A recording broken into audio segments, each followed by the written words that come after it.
And Dave shiny set out that went the other way around. This is show number 451. We're talking about Bigfoot, Alma, Yeti, etc., etc. We just spent an hour on a different stream talking about current affairs. It's very important to follow them, current affairs, because while most of the things we're discussing on this show are historical, and some of them futuristic, but certainly most of them are historical, looking back, analyses, etc.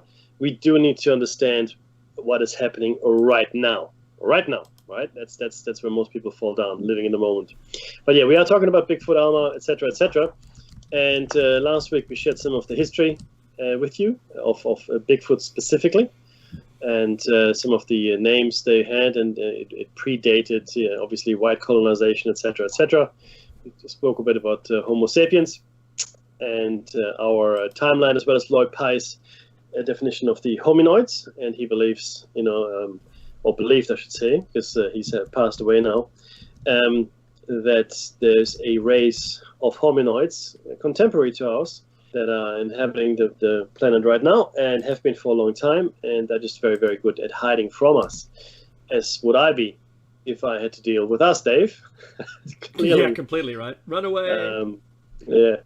So let's go straight into it. We're going to talk about the history of Bigfoot here, and just as a preamble, then Dave, I'll ask you to quickly go ahead and share this with our customers. David Degling is an anthropologist that was debunking, or sets out to debunk the Bigfoot myth. However, Dave, if you want to go ahead and start sharing our text with our esteemed listenership. Yeah, so according to David Degling, the legends existed before there was a single name for the creature. They differed in their details, both regionally and between families in the same community. Ecologist Robert Pyle argues that most cultures have accounts of human-like giants in their folk history, expressing a need for some larger-than-life creature. Each language had its own name for their creature featured in the local version of such legends. Many names meant something along the lines of wild man or hairy man, although other names described common actions that it was said to have performed, such as eating clams or shaking trees. Chief Michel of the Laka Pamuks at Lytton, British Columbia, told such a story to Charles Hill Tout in 1898. He named the creature by a Salishan variant, meaning the benign-faced one. Members of the Lumi, the original inhabitants of Washington's northernmost coast and southern British Columbia, tell tales of Semesquis, the local version of Bigfoot. The stories are similar to each other in the general description of the creature, but details differ among various family accounts concerning the creature's diet and activities. Some regional versions tell of more threatening creatures.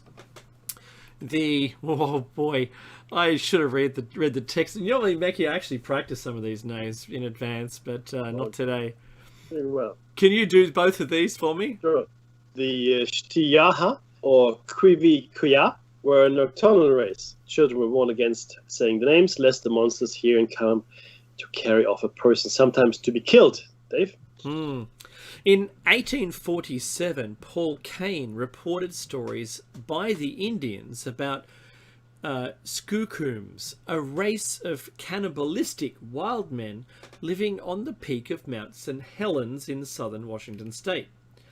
Less menacing versions have also been recorded, such as one by Reverend Elkanah Walker from 1840. Walker was a Protestant missionary who recorded stories of giants among the Indians living near Spokane, Washington. The Indians said that these giants lived on and around the peaks of nearby mountains and stole salmon from the fishermen's nets.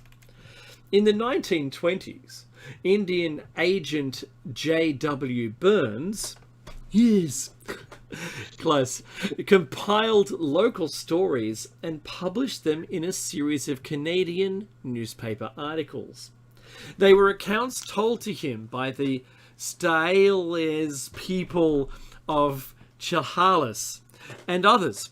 The I can't even say that. Serialised and other regional tribes maintained that the Sasquatch were very real. They were offended by people telling them that the figures were legendary, I suppose only in their fictional, you made them up, they're myth. According to their accounts, the Sasquatch preferred to avoid white men and spoke the Lillooet language of the people at Port Douglas, British Columbia, at the head of the Harrison Lake. These accounts were published again in 1940. Burns borrowed the term Sasquatch from the Halcomelem. What's the word, Mekki? Yes, so that's where it roughly came from. The meaning would be the one leaving a trail of broken trees, and used it in his articles to describe a hypothetical type of creature portrayed in the local stories. Yeah, look, the key thing here, this section is really two key points here. One, it is clearly a phenomenon that has been observed by different peoples in North America, especially the Pacific Northwest, but not only there. Also, though, they are varying descriptions as to what these creatures are, how they interact, etc., which to me doesn't take away from the authenticity, but rather adds to it, Dave, because if somebody were to interact with Australians for the first time ever, like you're coming from somewhere and you interact with Aussies, you're not going to have the same experience, if you meet different Australians. I mean, every Australian you meet will be a different person. Some will be nice, some will be not so nice, skunks, etc. And so it would be my opinion that if indeed this phenomenon, these people, Sasquatch, Bigfoot, are in fact people, then they should also, be as diverse as people. Okay. Now we've got cannibals within the Homo sapiens ranks. Then why can't we have cannibals within the ranks of Bigfoot? Yes, makes total sense. And we also know that the phenomenon we're discussing here is not a single phenomenon. So they're not all large, hairy, ape-like creatures. They vary quite significantly in size, as well as chosen habitat. Okay. They're not all living in the same area, and they don't all look the same. The fur isn't the same. The size isn't the same. Size isn't the same, 100%. Right. So that's really important to understand. I added a couple of linguistic comments here as well into the text, as to like the word Sasquatch, which came from a linguistic text that I found. Meaning would be the one leaving a trail of broken trees, not branches. So it's a fairly sizable, heavy creature walking through the forest. It would be described this way, right? And again, because these are people that live in nature, with nature, and we always like, when I say we, the Western mostly white Europeans, that went everywhere. We like to think that we are the end all be all of all knowledge and experience, and we like to dismiss the local people and the local people testimonies. Maybe you should listen a bit more, because I mean, if there was a bear, because a lot of people say, oh, it's just a bear, then the local native people would have said, well, there's a bear. That's right. It's a bear, and we call it a bear because it's a bear. They completely know what bears look like. Right? Mm-hmm. No, it's not a bear. It's this thing, and we call it that because it's not a bear. Anyway, that's good. That's a bear pointing at the thing behind them. That's right. That thing that's about to bite your head off, that's a bear. Yeah, See, yeah. We know the difference. Yeah. As spotted elk, bears, and the origin of the Bigfoot name. The name Bigfoot first gained renown by a Wyandot chief with that nickname in the 1830s, who derived his name from the immense size of his feet. His height considerably exceeded 6 feet, and his strength was represented as Herculean. He also had 5 brothers, but little inferior to himself in size and in courage, and as they generally went in company, they were the terror of the country. Later in the 19th century, spotted elk was also called Chief Bigfoot. He was a well-known Lakota leader killed during the Wounded Knee Massacre in 1890.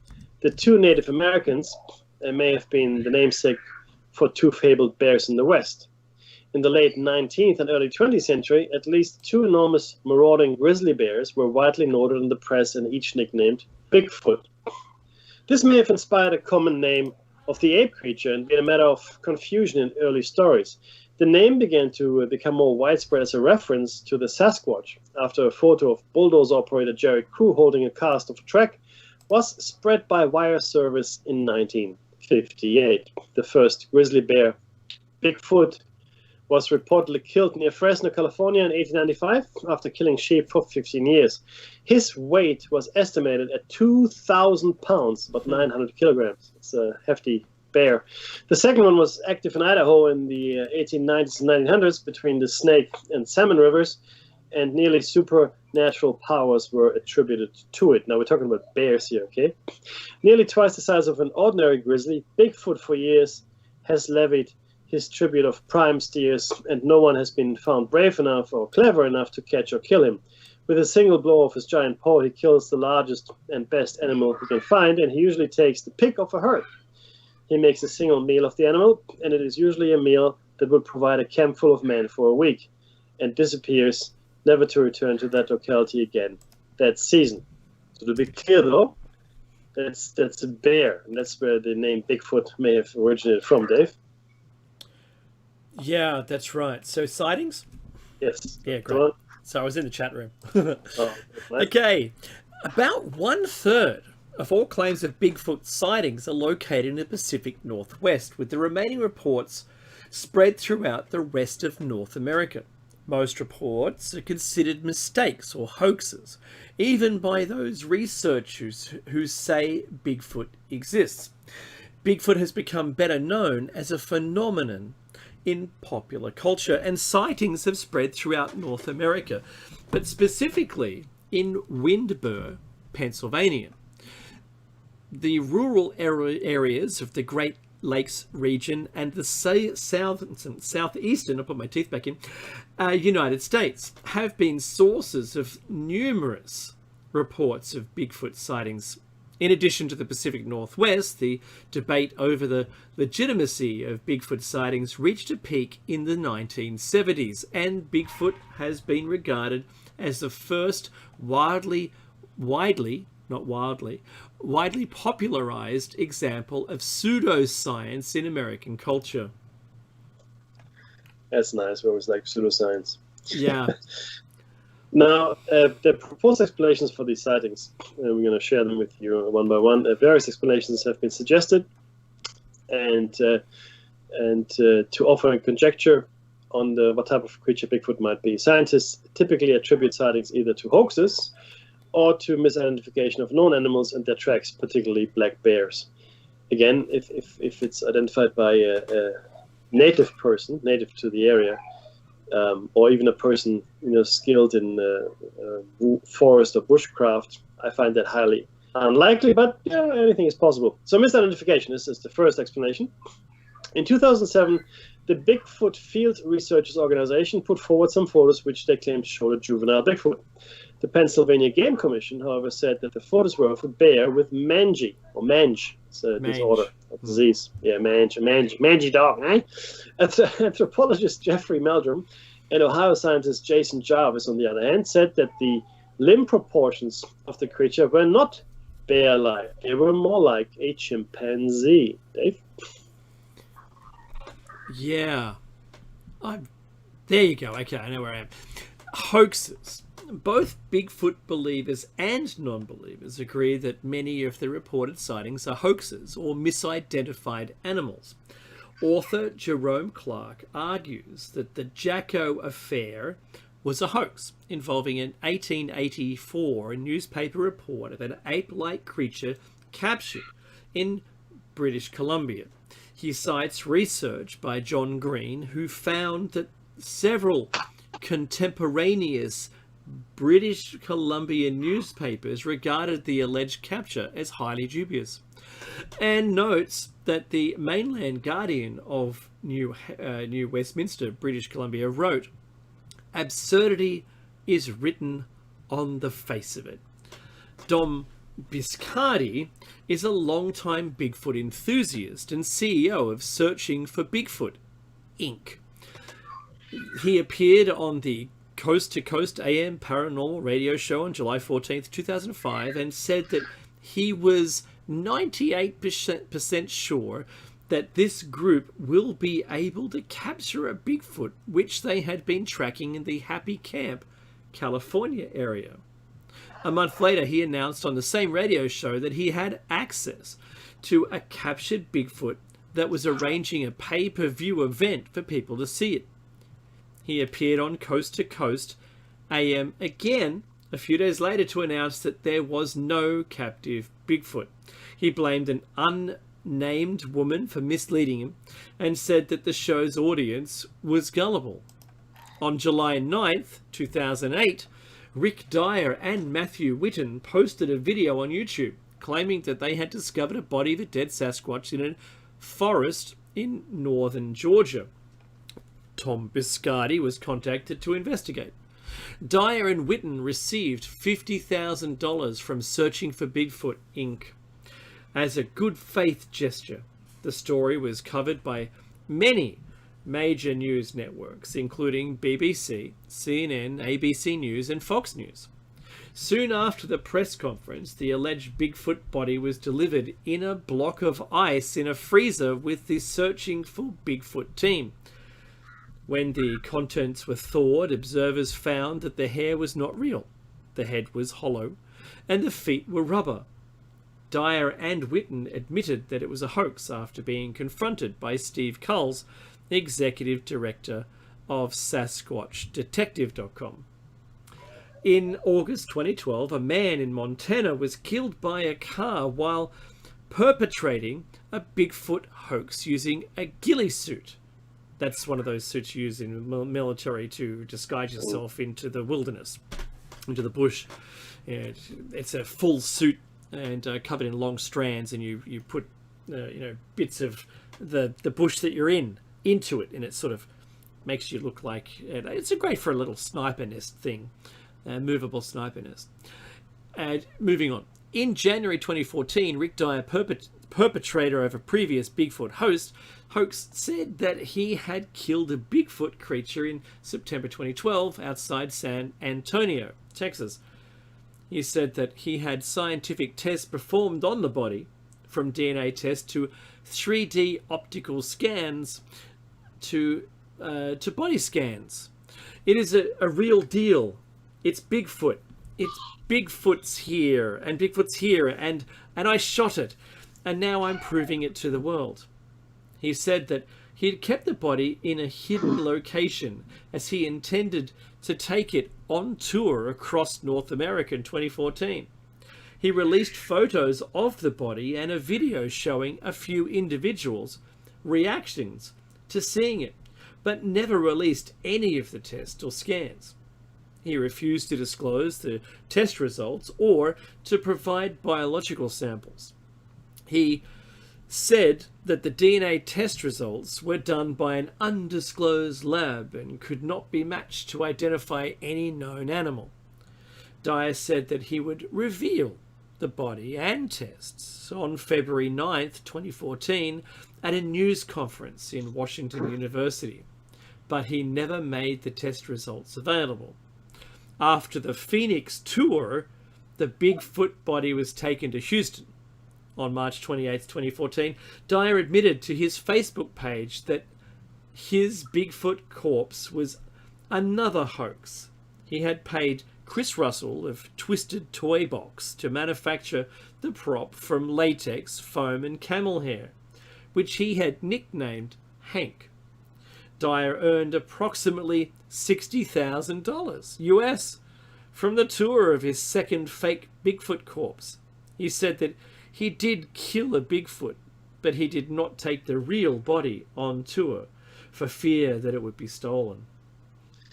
You see, it is these hoaxes, and some might say deliberate hoaxes, maybe even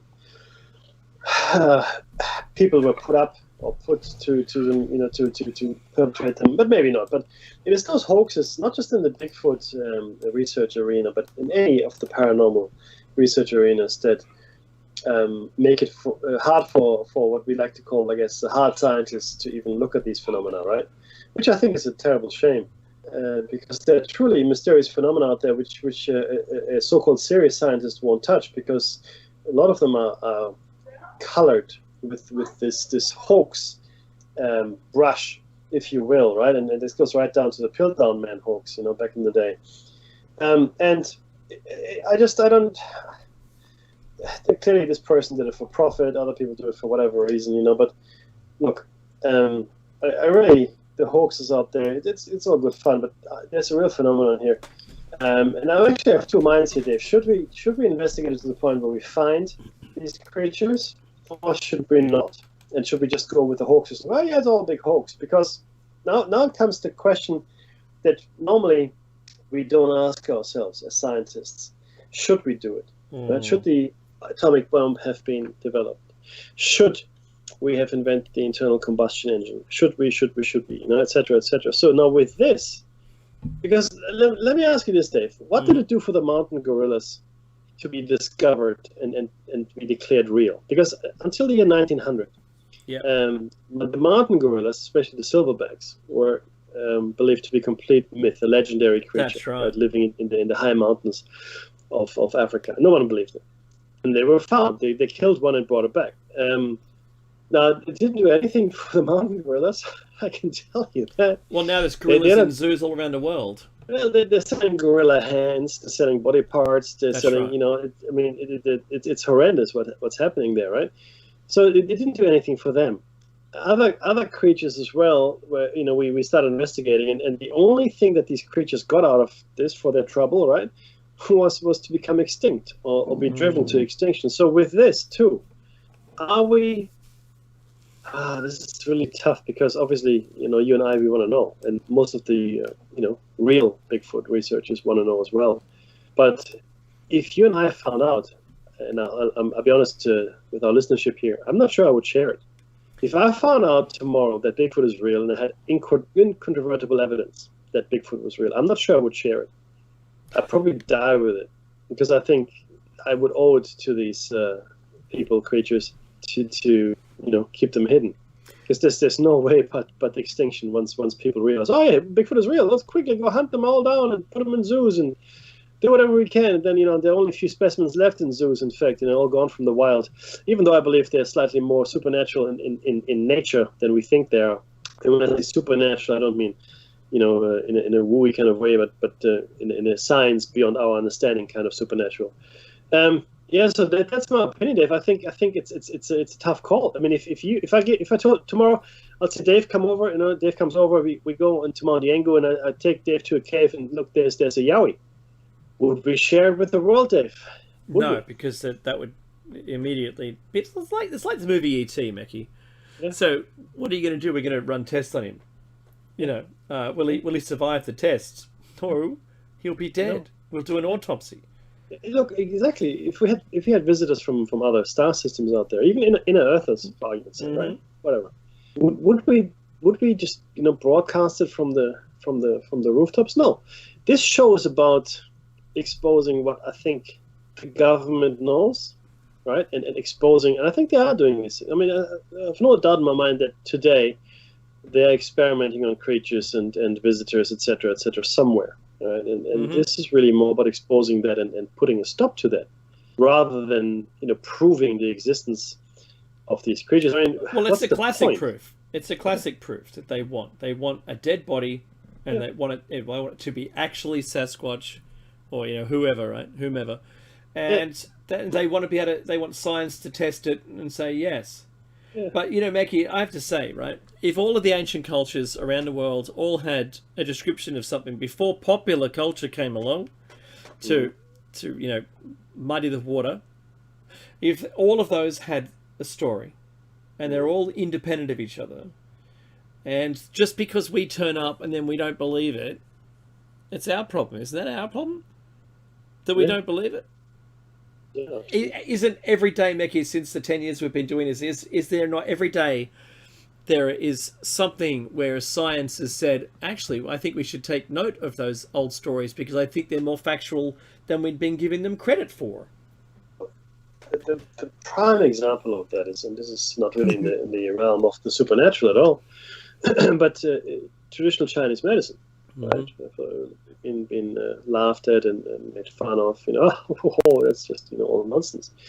Acupuncture, the herbs that are being used, the teas, the energy systems, etc., including massage and other things, are found to be quite effective. Oh, well, that's a shock. So you find a lot of Western doctors to taking on acupuncture as one, but there's also a specific way that the Chinese doctors take your pulse. They put 3 fingers onto your pulse, and it's very, very accurate. Just with the 3 fingers, they're accurate than any machine. And I know this because when I was going to the gym, I still go once in a while, but when I was going on a regular basis back in the 90s, one of the kids that worked the counter, I know, right? One of the kids at the counter was actually a medical student.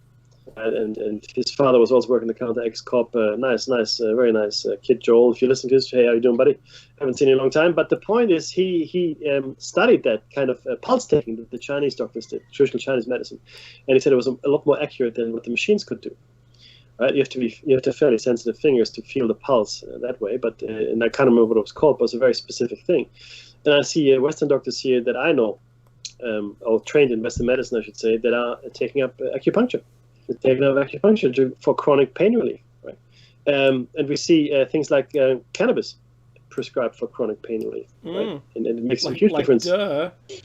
Well, but this is the thing. I mean, you say duh, but for the longest time it was it's a drug. It's a class 1 restricted drug. Blah blah blah. It's a gateway drug. Blah blah blah. Never, fully realizing the medicinal power of these things. It's a gateway to get to the Circle K and spend some coins in your pocket. Yeah. Just a munch. So the point I'm making here is that Dave is right. Every day science changes, and this is a good thing. That's why I like science. What I don't like are dogmatic scientists that believe they have all the answers and they are right and no one else is right. You gotta investigate these things. I know it's nice to build a construct, but you can't defend that construct until your last breath. That's not what science was meant for. If there's a doubt, investigate. Right? Don't just think, because what we've seen in the show cycle prior to this, what we saw was, the finds don't fit the model. Whoa!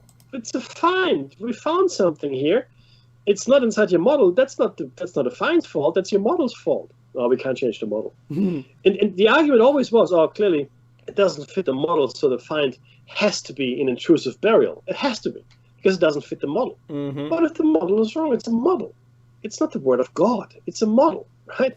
So, I like how really, you compare to the word of God, not something else. Yeah, right? Yeah. But I scratch my head when I look at these things, and when you really go into the final analysis, it's nice to build a model. Absolutely, right? But it's a model. It's a theory, right? And if other things are found, even if they're troublesome, even if they don't make sense with in a world that we think we know, if they don't make sense with all the knowledge that we think we have accumulated, maybe it's time to start accumulating some other knowledge and some other things. It's right. But back to my point, though, I would not share my discovery with the world as much as I want fame and money. And I'm just, as guilty of that as the next person. I don't think I would do it at the cost of a species. I don't know. I just couldn't do it. I know you couldn't either. But that gets us to another explanation of what these, and this is an interesting one actually, what these Bigfoot or Yeti sightings might be, and that's Gigantopithecus. Now, Bigfoot proponents Grover Kranz and Jeffrey H. Bourne believe that Bigfoot could be a relict population, meaning a population that somehow survived to the present day from ancient times, of Gigantopithecus. All Gigantopithecus fossils were found in Asia, but according to Bourne, many species of animals migrated across the Bering Land Bridge. Well, we know that's true, including Homo sapiens. And he suggested that Gigantopithecus may have done so as well, right? Gigantopithecus fossils have not been found in the Americas, but look, we we know how hard it is for fossils to form. I hope after 10 years of listening to us, you understand this now. The only recovered fossils are of mandibles and teeth, leaving uncertainty about Gigantopithecus's locomotion. Right? So we've only found jaws and teeth, right? That's it. Kranz has argued that Gigantopithecus blacki could have been bipedal, based on his extrapolation of the shape of its mandible. However, the relevant part of the mandible is not present in any fossils. An alternative view is that Gigantopithecus was quadrupedal, right, on all fours. The Gigantopithecus' enormous mass would have made it difficult for it to adopt a bipedal gait. Well, so we think. We don't know this for a fact, but that's our assumption. Matt Cartmill criticizes the Gigantopithecus hypothesis thusly, and I'm quoting, "The trouble with this account is that Gigantopithecus was not a hominin, and maybe not even a crown group hominoid. Yet the physical evidence implies that Bigfoot is an upright biped with buttocks and a long, stout, permanently adducted hallux. These are hominin autapomorphies, not found in other mammals or other bipeds. It seems unlikely that Gigantopithecus would have evolved these uniquely hominin traits in parallel." Equally, Bernard G. Campbell writes that Gigantopithecus is in fact extinct, has been questioned by those who believe it survives as the Yeti of the Himalayas and the Sasquatch of Northwest American coast.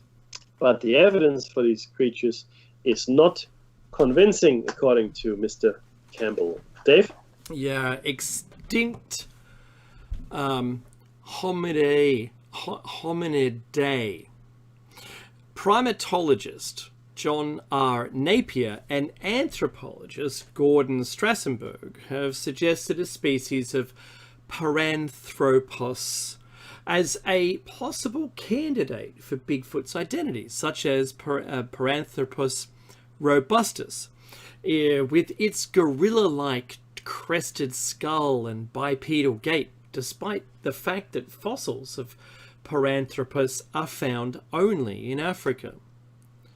Michael Rugg of the Bigfoot Discovery Museum presented a comparison between human Gigantopithecus and Meganthropus skulls, reconstructions made by Grover Krantz in episodes 131 and 132 of the Bigfoot Discovery Museum show.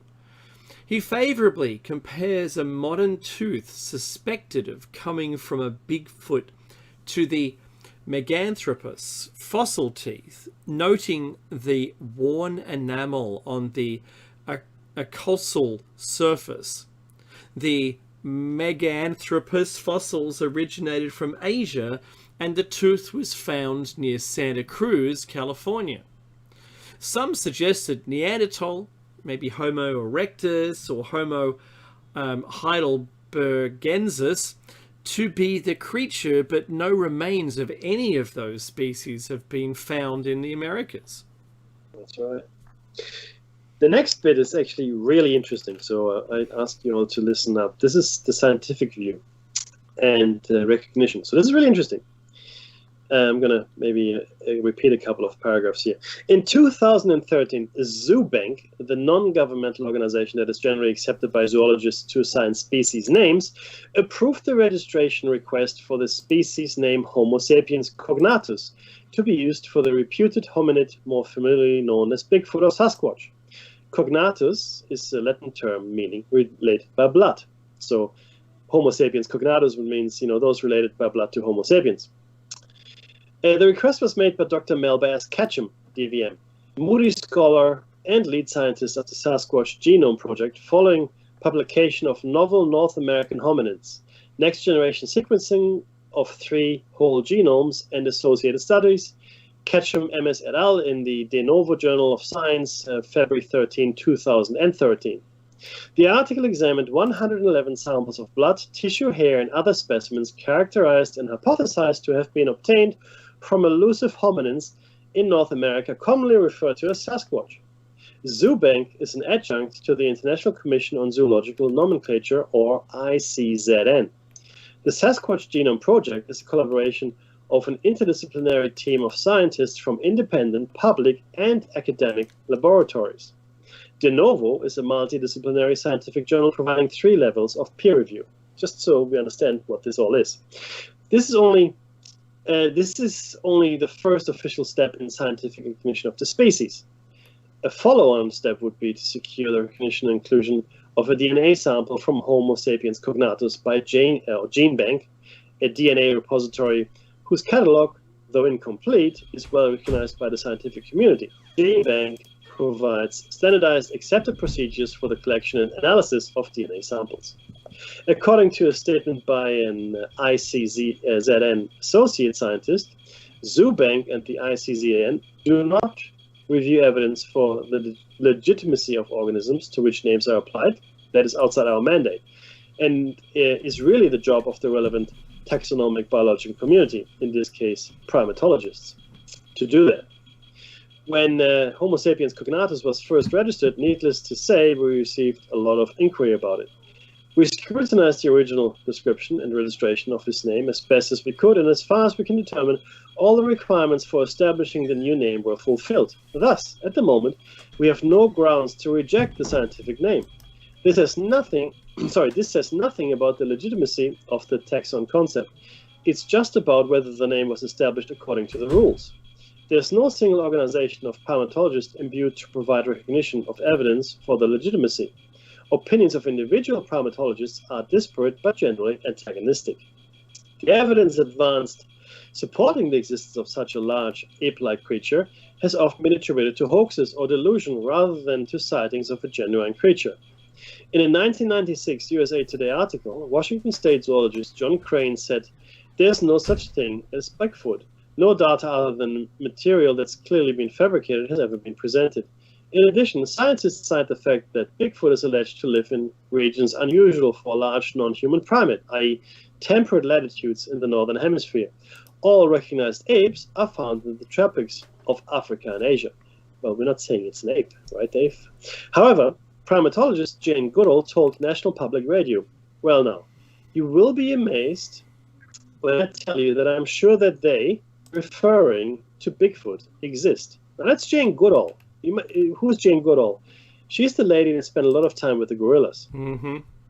Okay, and her opinion is, yep, Bigfoot exists. That's what she thinks. Dmitry Bayanov, chairman of the Smolin Seminar on Questions of Hominology at the Darwin Museum in Moscow, Russia, tells us the following. All researchers versed in this science do know that Bigfoot is a mammal, not myth, because of the female's conspicuous mammae. All know that Bigfoot is a primate because of the dermal ridges on its soles, a diagnostic characteristic of primates. He goes on, all hominologists, respectful of logic and the current classification of primates, know that Bigfoot is a non-sapiens hominid because of its non-human way of life and bipedalism. I think that one of the great scientific results of the 20th century was the discovery of relict hominids, homins for short, popularly known as abominable snowmen, Yeti, Yeren, Almas, Almasti, Bigfoot, Sasquatch, and so on. Actually, it was a rediscovery by hominologists of what had been known to Western naturalists from antiquity to the middle of the 18th century, when wild bipedal primates were classified by Carl Linnaeus as Homo troglodytes, or troglodytes, which means really caveman, or cave dweller, or Homo sylvestris, which is a woodman or forest man. As for Eastern scholars and rural populations in many parts of the world, they have always been aware of wild, hairy bipeds known under diverse popular names. Yet many other mainstream scientists do not consider the subject of Bigfoot to be a fertile area for credible science, and there have been a limited number of formal scientific studies of Bigfoot. Evidence, such as the 1967 Patterson-Gimlin film, has provided no supportive data of any scientific value. As with other similar beings, climate and food supply issues would make such a creature's survival in reported habitats unlikely. Great apes have not been found in the fossil record in the Americas, and no Bigfoot remains are known to have been found. Philip Stevens, a cultural anthropologist at the University of Buffalo, summarized the scientific consensus as follows. It defies all logic that there's a population of these things sufficient to keep them going. What it takes to maintain any species, especially long-lived species, is you got to have a breeding population. That requires a substantial number spread out over a fairly wide area where they can find sufficient food and shelter to keep hidden from all the investigators. In the 1970s, when Bigfoot experts were frequently given high-profile media coverage, McLeod writes that the scientific community generally avoided lending credence to the theories by debating them. So let's just look at this, though, for a second, Dave, before you please tell us about the researchers and formal studies. In Russia, they take it seriously. In good old things, it's a real thing, right? So it's again here in the West that we just dismiss it out of hand. It's interesting, the dichotomy that's created there. Researchers Ivan T. Sanderson and Bernard Heuvelmans have spent parts of their career searching for Bigfoot. Later scientists who researched the topic, including Jason Jarvis, Carlton S. Kuhn, George Allen Agogino, and William Charles Osman Hill, although they came to no definite conclusions and later drifted from the research. Anthropologist Jeffrey Meldrum has said that the fossil remains of an ancient giant ape called Gigantopithecus could turn out to be ancestors of today's commonly known Bigfoot. John Napier asserts that the scientific community, its attitude towards Bigfoot stems primarily from the insufficient evidence. Other scientists who have shown varying degrees of interest in the creature are David J. Daegling, George Schaller, Russell Mittermeier, Darius Swindler, Esteban Sarmiento, and Carlton S. Kuhn. The formal studies, however. The first scientific study of available evidence was conducted by John Napier and published in his book, Bigfoot, the Yeti and Sasquatch in Myth and Reality, in 1973. Napier,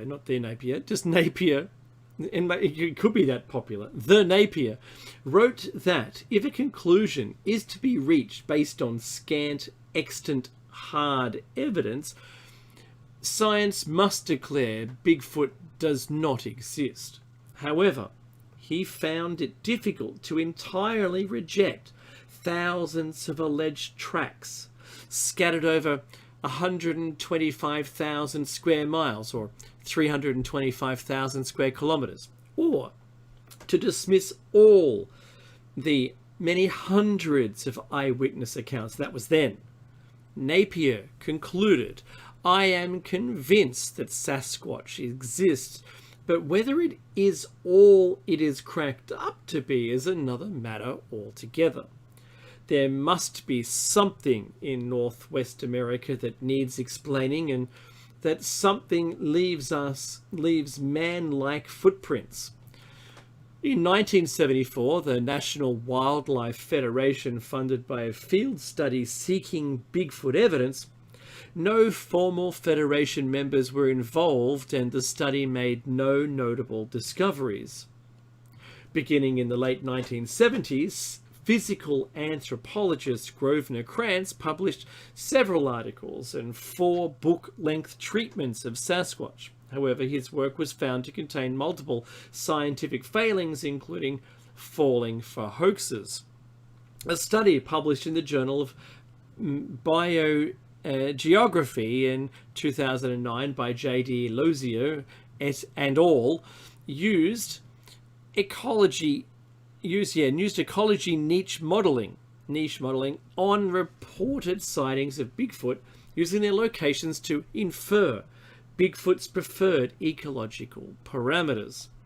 They found a very close match with the ecological parameters of the American black bear, Eris americanus. They also note that an upright bear looks much like the Bigfoot's purported appearance, and consider it highly improbable that the two species should have very similar ecological preferences. concluding that Bigfoot sightings are likely sightings of black bears.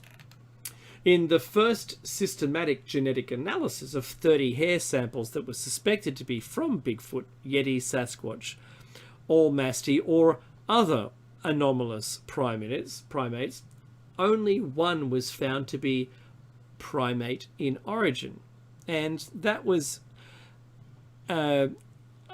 identified as human instead.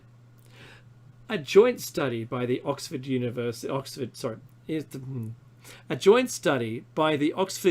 University of Oxford, there we go, and Lausanne's Cantonal Museum of Zoology, and published in the Proceedings of the Royal Society B in 2014. The team used a previously published cleaning method to remove all surface contamination, and the ribosomal mitochondrial DNA 12S fragment of the sample was sequenced and then compared to the GenBank to identify the species origin. The samples submitted were from different parts of the world, including the United States, Russia, the Himalayas, and Sumatra. Other than one sample of human origin, all but two are from common animals. Black and brown bear accounted for most of the samples. Other animals included cow, horse, dog, wolf, coyote, sheep, goat, raccoon, porcupine, deer, and tapir. The last two samples were thought to match a fossilized genetic sample of a 40,000-year-old polar bear of the Pleistocene epoch. However, a later study disputes this finding. In the second paper, tests identified their hairs as being from a rare type of brown bear. Mackie. It's interesting, yeah. So you probably would find that what I find interesting here is that they put a sample of human origin as well. We've discussed this before. The human family tree is a lot more complex than certainly I was taught in school, right? And these findings only came through Denisovan man, Homo florensis, then a couple of other Neanderthals certainly, as well as a few other X, relative X, which we don't know who they are, but they left some genetic material in us. So there you go. But it's certainly interesting that a sample was of human origin. Well, I wonder just how close to human the Bigfoot DNA really is. Bear in mind, chimpanzee, and I'm sure you can find gorilla DNA is 99% identical to ours. 99%, right? And there's a few fractions of a percent between all of us. Right, so a species that is much closer to us than, let's say, a chimpanzee or gorilla, I wonder if it could be misidentified as human, as a DNA sample. Yeah, right? completely. Just putting it out there. I'm not saying that's what it is. Just putting it out there. Certainly interesting that they found a genetic sample that they thought to match a fossilized sample of a 40,000-year-old polar bear of the Pleistocene. But rather it's a really rare type of brown bear. Sure. Look, the physical evidence notwithstanding, let's look at some Bigfoot claims here. I've got a bit of time still. I think we'll make it. After what the Huffington Post described as a 5-year study of purported Bigfoot, also known as Sasquatch DNA samples, but prior to peer review of the work, DNA Diagnostics, a veterinary laboratory headed by veterinarian Melba Ketchum, issued a press release on November 24, 2012, claiming that they had found proof that the Sasquatch is the human relative that arose approximately 15,000 years ago as a hybrid cross of modern Homo sapiens with an unknown primate species. There's that date again. Yeah, absolutely, my friend. It's interesting, isn't it? Igigi and all that. Ketchum called for this to be recognized officially, saying that government at all levels must recognize them as an indigenous people and immediately protect their human and constitutional rights against those who would see in their physical and cultural differences a license to hunt, trap, or kill them. Failing to find a scientific journal that would publish their results, Ketchum announced on February 13, 2013, that their research had been published in the De Novo Journal of Science. The Huffington Post discovered that the journal's domain had been registered anonymously only 9 days before the announcement. This was the only edition of De Novo and was listed as Volume 1, Issue 1, with its only content being the Ketchum paper. Well, if you can't beat them, join them. Shortly after publication, the paper was analyzed and outlined by Sharon Hill of Doubtful News for the Committee for Skeptical Inquiry. Hill reported on the questionable journal, mismanaged DNA testing and poor quality paper, stating that the few experienced geneticists who viewed the paper reported a dismal opinion of it, noting it made little sense. The Scientist magazine also analyzed the paper, reporting the following. Geneticists who have seen the paper are not impressed. To state the obvious, no data or analysis are presented that in any way support the claim that their samples come from a new primate or human-primate hybrid. Leonid Krugeliak of Princeton University told the Houston Chronicle. Instead, analyses either come back as 100% human or fail in ways that suggest technical artifacts. The website for the De Novo Journal of Science was set up on February 4, and there's no indication that Ketchum's work, the only study it has published, was ever peer-reviewed. Claims about the origins and characteristics of Bigfoot have crossed over with other paranormal claims, including that Bigfoot and UFOs are related, or that Bigfoot creatures are psychic, or even completely supernatural. And that's really the point that we were making here earlier, right? So where does it leave us? It leaves us in exactly where I thought it would leave us, in no man's land, because we don't know. We strongly suspect, but we don't know. And it's like with anything, Dave. A person that believes they have seen an alien spacecraft or dimensional machine or time machine or whatever it is, I want to call it a UFO, right? I want to call it that. Only one of those has to be correct for the phenomenon to exist. That's Similarly, right. For this, be it a Sasquatch or Yahweh or whatever you want to call them, a Yeti, right, an abominable snowman, etc., only one sighting, only one track of footprints has to be true for it to be true. That's it. Because if truly, a creature like that made that track or exists, that's it. Everything else can be a hoax or a misidentification. It doesn't matter. It's irrelevant. Because that one sighting is the true sighting. And in this case, statistics, numbers, really are on the side of the observers, right? In the UFO, or, let's call it UFOs for a second here. In that field, you have tens of thousands of sightings. Single sightings where, in fact, tens of thousands of people saw the same thing. Remember the Arizona UFO day? In the case of Bigfoot, you've got hundreds, if not thousands, of sightings. Also going back in time to the native peoples of the given area. Today, still, the native peoples know what they know. Yeah. Right? If you choose to ignore it, so be it. Ignore it. Do what you want. Whatever. And in fact, we're going to share with you next. I don't think we've got time this week. We're going to share with you Yeti next week. And you'll see just how many different terms there. I think there's 1, 2, 3, 4, 5, 6. There's seven, in fact 8 different terms for Yeti in the Himalayas, or in the peoples of the Himalayas have 8 different terms for Yeti, right? Describing different things. And we'll have a look at that. We're looking at some of the history of the Yeti, etc., etc. This is going to be fairly lengthy. We're gonna look at some relics as well, depending on where we're getting to as well. We're going to talk about the Fahrenbach article as well, which is very, very interesting, written in 1998, but we'll get to that in due course. And then we're going to talk about other hominoids, the Tsul'kalu, right? We're going to talk about the Mongolon monster, and we're going to talk about the Yeren, the Alma, okay? We're going to talk about a whole bunch of other things here as well, Yahweh, etc., and that's still to come in future shows. We have newspaper clippings as well, which I think Dave compiled for us, going back to the turn of the 19th century. And even 1950s, and we've got them statted here as well.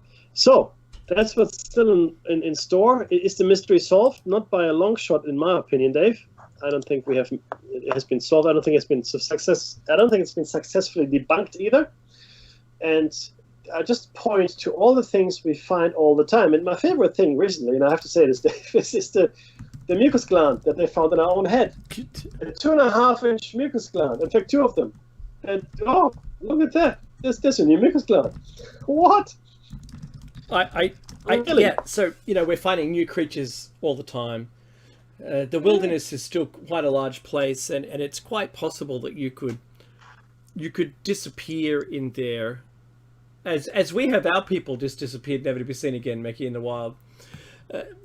When I say our people, I mean humans are disappearing in bush. Look at 411. Look that up.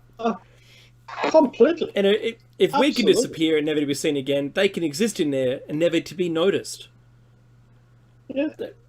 And next time you're out in the wilderness, go to a high vantage point. Like if you're in Australia, go to the Three Sisters, go to the observational platform, just look out across the bush. Just look. It's vast.